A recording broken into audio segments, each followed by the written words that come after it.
name is Dion Baker. I was born and raised in the city of Providence, and I still reside in the house that my grandmother's owned for 41 years in this neighborhood. I actually have a comment first to the neighborhood association. Thank you for doing this. But the second is, there was no letters going out about this to any of the residents. We were not informed. And looking around this room, I can name 10 people that don't even live in this ward, and they have special interests inside this neighborhood. I have a problem with that.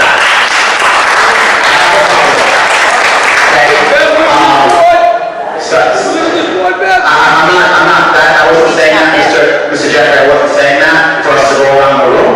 I'm saying that they have special interests, and seriously, and the comment I'm going to make to you guys, I'm definitely doing a lot of digging to see who's supporting your campaigns. Because if it's somebody outside the campaign that doesn't have Ward 10 in his best interest, you're not the candidate for Ward 10.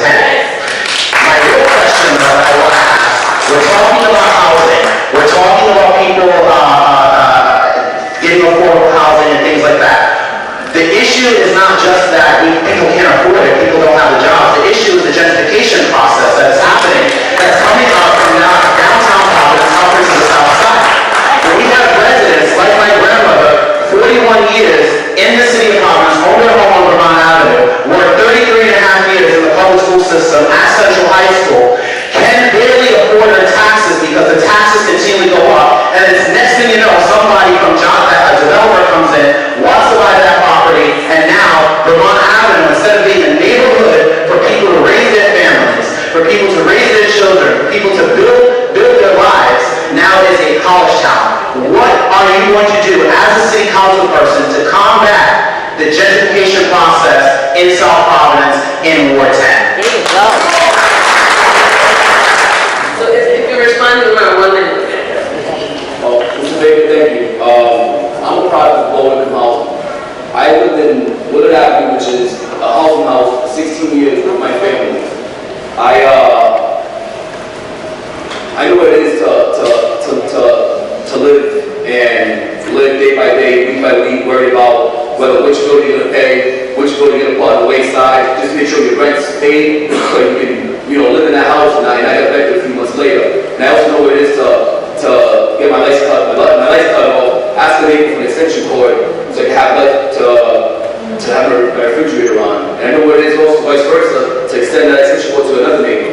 So when it comes to affordable housing, I understand, because when you're making $340 a week, how can you pay a rent at $1,600, $1,400? When you got two families working, making this kind of money, you got bills, you got car bills, you have everything, so that I understand. When it comes to interest, my friends are friends of labor. I'm a union iron worker, and we have no problem when it comes to small development here in Providence. Our part is development in the city of Providence, and I'm all for it. For the fact that not only do I benefit from it, but my brothers and sisters benefit from it, and we're all middle class people. We all folks that invest in our community, live in our community, spend in our community. So my friends aren't politicians. My friend is the working force, union force. So I understand where you're coming from, friend. Thank you, the microphone expert. So maybe if you just try and project loudly, because I think this might be giving us Right. One more time. Nothing yet. Yeah, right. All right. Thank you so much, Dion, for that question. Well, actually, I know how to cook, and I cook really well. And why do I say that? Because it was your grandmother that taught me how to cook at Central High School.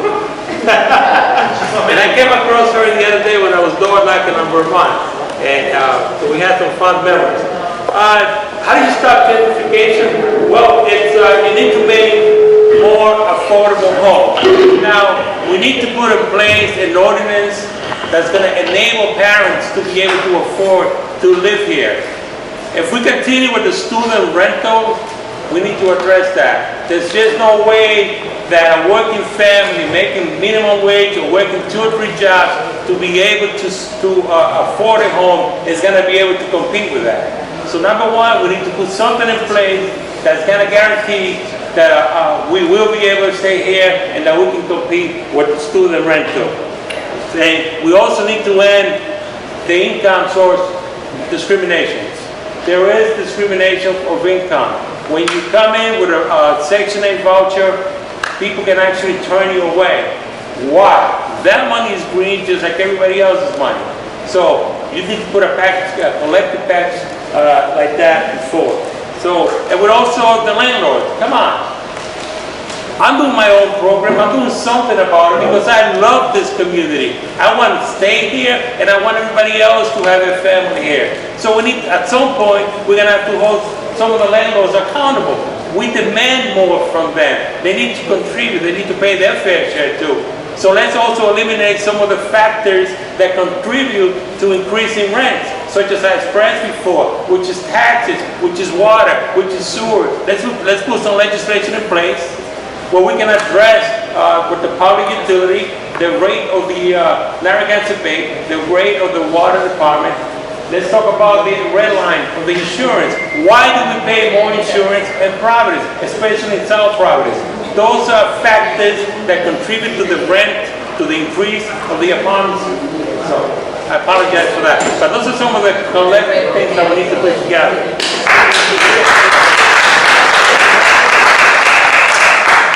Thank you for your question.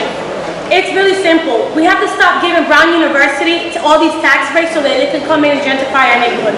We need to stop the city from increasing our taxes so high, like you said, your grandmother, because right now what it is your taxes are so high, your insurance is so high, that sometimes you can't even pay your own mortgage, and so they want you to, it's part of the system, they want you to lose your house so that they can foreclose it, so that it can sell it to the highest bidder, to these people who come in from Brown University, Johnson and Wales, to these developers, and then these developers get tax breaks from the city, spending our money,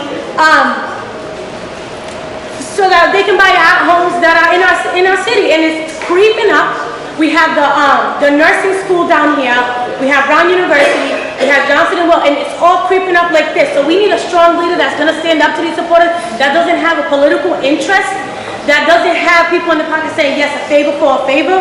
We need somebody who's going to really be a strong leader and say, enough is enough. Yes, we have to fix our homes, because that's what they come in. They come in and say, oh, we're going to fix our home and be affordable. We have somebody to say, no, we need to fix our homes for the people that are already here. Not for new students, not for new nursing schools. We need to fix the homes for the people that are already here.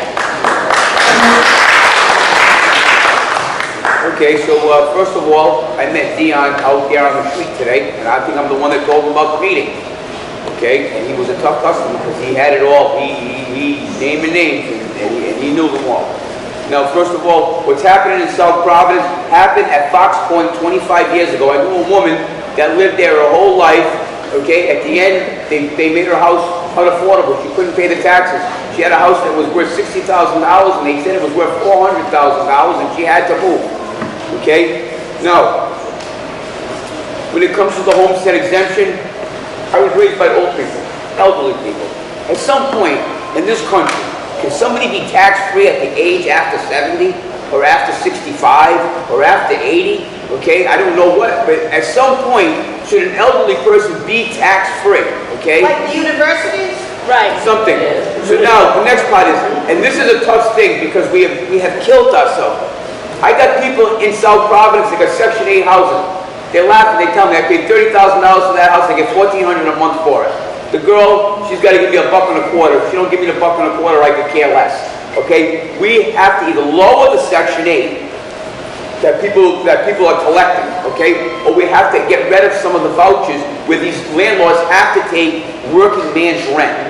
Okay? In South Providence right now, obviously, we hear by the bed $850. Okay?